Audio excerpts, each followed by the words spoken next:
La protection de la vie privée, la confidentialité des données des utilisateurs, un débat qui fait fureur ces dernières années surtout avec l'avènement des réseaux sociaux et le Web 3.0 où tout est connecté et relié. Alors de plus en plus d'utilisateurs soucieux de leurs données privées se posent beaucoup de questions. Selon The Independent, la fonction de recherche vocale de Google ne s'allume pas que lorsque vous le lui demandez. Au contraire, elle enregistre presque tout. Une fuite signale que Google a commencé à le faire en juin 2015. Vous vous demandez sûrement où sont les enregistrements vocaux que vous faites pour effectuer des recherches sur Google. Écoutez les enregistrements. Vous pouvez écouter les enregistrements que Google a stockés et associés à votre nom simplement en visitant cette page web. Ad choice ES advertising read invented by TEADS. Ad choice ES advertising read invented by TEADS. Vous allez savoir aussi que Google sait chacun de vos mouvements sur Internet en visitant cette page. Les deux pages web contiennent des informations provenant non seulement des ordinateurs, mais également de tout appareil Android connecté à votre compte Google. Si vous avez utilisé la commande « OK Google » pour effectuer des recherches vocales, vous devez cliquer « Commande relative à l'activité », puis sur « Gérer l'historique » sous « Activité vocale et audio », lien direct pour écouter les enregistrements stockés. Par exemple, vous avez utilisé la fonction de contrôle de la voix pour régler une minuterie sur votre smartphone Android. Google a stocké l'enregistrement. Alors quand vous cliquez sur Play, vous entendez exactement ce que vous avez dit en utilisant OK Google. Ad choice ES advertising read invented by TEADS. Ad choice ES advertising read invented by TEADS. Voici comment Google explique les audios qu'il stocke. Lorsque vous utilisez des commandes d'activation audio, telles que OK Google, ou en touchant l'icône du microphone, votre activité vocale et audio privée stocke de la voix et d'autres éléments audio sur votre compte.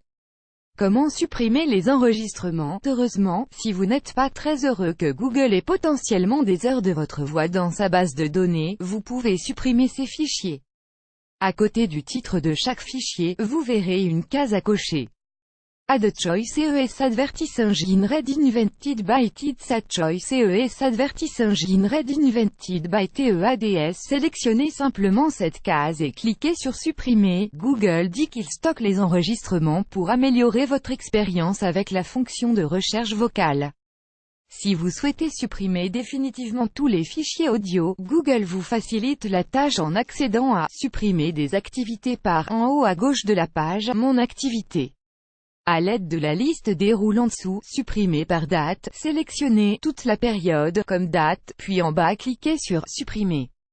Comment empêcher Google de vous enregistrer à nouveau? Maintenant, empêcher Google de vous enregistrer entraîne des fonctionnalités limitées si vous utilisez un téléphone Android ou les moteurs de recherche de la société. Cependant, si vous êtes quelqu'un qui se soucie beaucoup de sa vie privée, commencez par ne plus jamais utiliser les fonctions de recherche vocale de Google.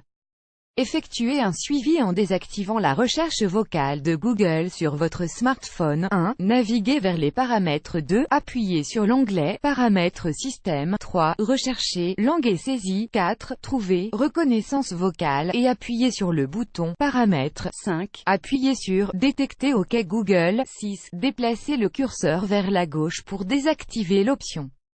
Vérifiez vos paramètres de confidentialité. En plus des fichiers audio, Google peut conserver des enregistrements de vos recherches sur le web, de l'historique de vos positions, de vos vues YouTube et d'autres informations.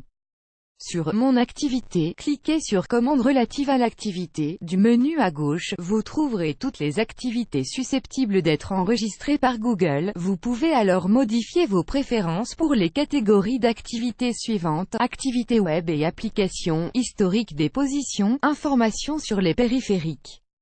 Activités vocales et audio, historique de recherche YouTube, historique des vidéos regardées sur YouTube. Enfin, vous pouvez aussi utiliser l'outil de contrôle de la confidentialité de Google pour vérifier vos paramètres de confidentialité et les adapter à vos préférences personnelles sur ce lien. N'hésitez pas à partager ces informations précieuses pour que de plus en plus de personnes sachent la destination de leurs données personnelles et comment les protéger. Plus grand que